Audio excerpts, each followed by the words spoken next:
அப்படின்னு கேட்கும் பொழுது கிருஷ்ணர் சிரிச்சுக்கிட்டே பதில் சொல்லுவார்.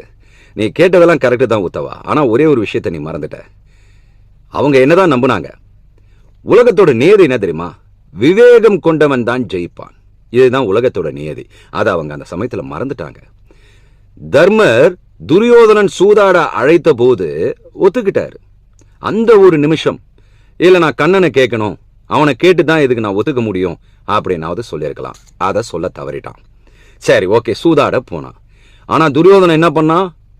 அவன்கிட்ட எவ்வளவோ பணம் பொருள் எல்லாம் இருந்தது. ஆட்சியே அவனோடது, அதிகாரம் அவனுடையது. எதை வேணாலும் அவன் இழக்கலாம், ஆனாலும் அவன் இழந்த மாதிரி கணக்கு கிடையாது. ஆனா உனக்கு எதுவும் கிடையாது, நீ இழந்துட்டா அவ்வளவுதான், உன்னையே நீ இழக்க வேண்டியிருக்கும்.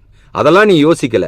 ஆனா துரியோதனன் என்ன யோசிச்சான்? அப்படியெல்லாம் இருந்தோம், எனக்காக நான் எதை வேணாலும், என் பணம் பொருள் எல்லாத்தையும் நான் சூதாட வைக்கிறேன், ஆனா எனக்காக என் மாமா சகுனி விளையாடுவாரு அப்படின்னுவான்.